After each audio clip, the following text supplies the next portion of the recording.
welcome to episode 1 of Defeat Corruption News.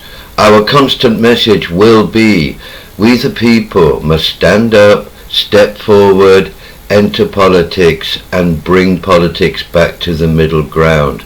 This applies to any country that you now live in. Who controls our politicians? Let's take a recent look at politics in the United Kingdom. It's very interesting.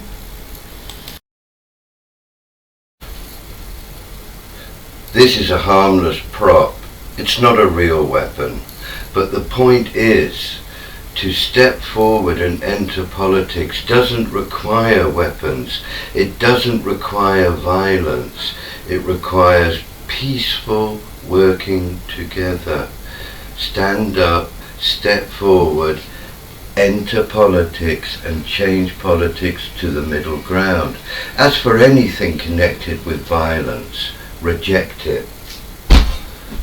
Throw it away.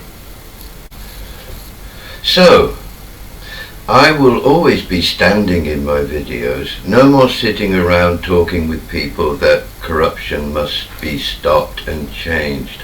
I have decided to stand up, campaign, try to get people to join in and go forward for election to bring politics back to the middle ground. So every time you see a video of me, I will be standing up. In this picture you see two really good close friends. They even studied as students together.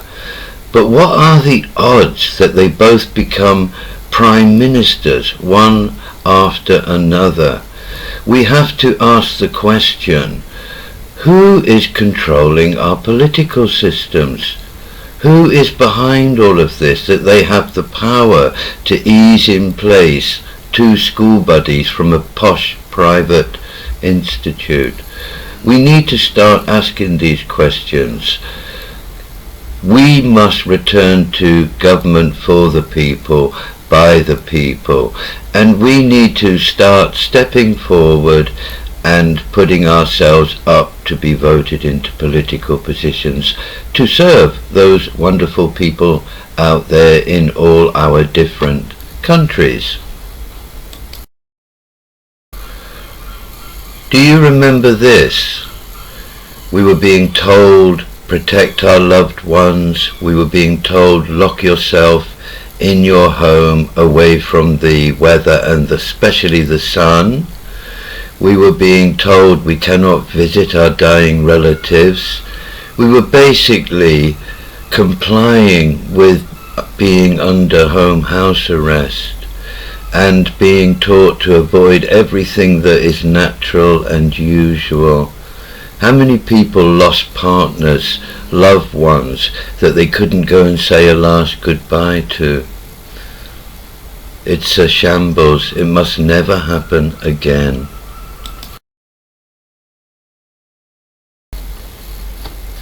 Here we have the public face of Boris during the flu-like virus, and I think all of us can remember at the very beginning he said we go for herd immunity.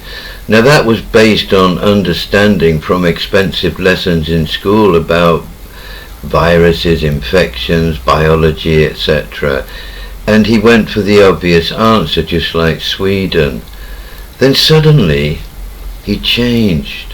He wanted us to lock ourselves away, etc., etc. And we have to ask, why did he go and backtrack on a logical action which he went for at the very start and then decided no? What happened? Who steered him in that direction?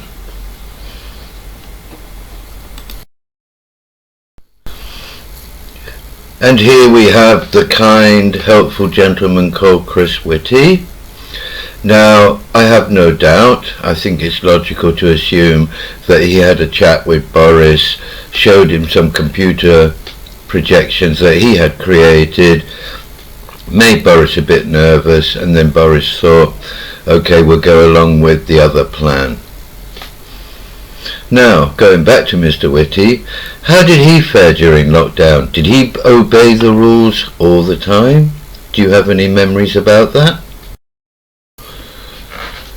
This is the not-so-public face of Boris. While we were told to go and lock ourselves away, wear masks, and not go to work and watch our economy crumble around us and our relatives in hospitals and care homes die while we're not allowed to go and say goodbye to them, this man was having a party.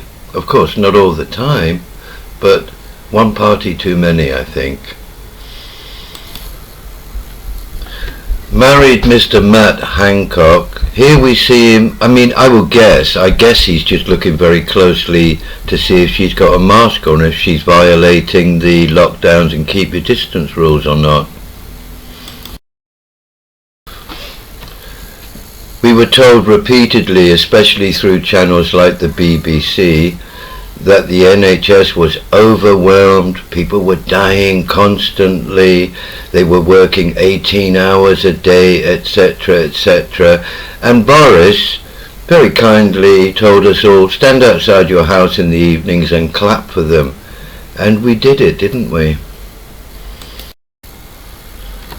As the media pumped at us visions of our hospitals looking like hell, overrun, people dying, sweating nurses struggling through long shifts, somehow those brave souls found time to do repeated TikTok videos to keep our spirits up. Our political system in the UK gave us Liz Truss as Prime Minister. We weren't asked about, do you want her, do you want to vote for this? We were just told that's the way it is because the politicians have decided it. That's an interesting approach, isn't it? Anyway, she had good points. She wanted to implement an economic plan that would have benefited me and you, us the people. So she didn't last long, did she? We again have to ask, who is in control here? Who is running the show with our politicians? She was trying to do something good, and in return, mainstream media and her colleagues slaughtered her, maligned her, and got her out of her job. They did not give her a single chance. Theresa May, she signed the Migration Pact, it was kept quiet, and even now the politicians say nothing about it.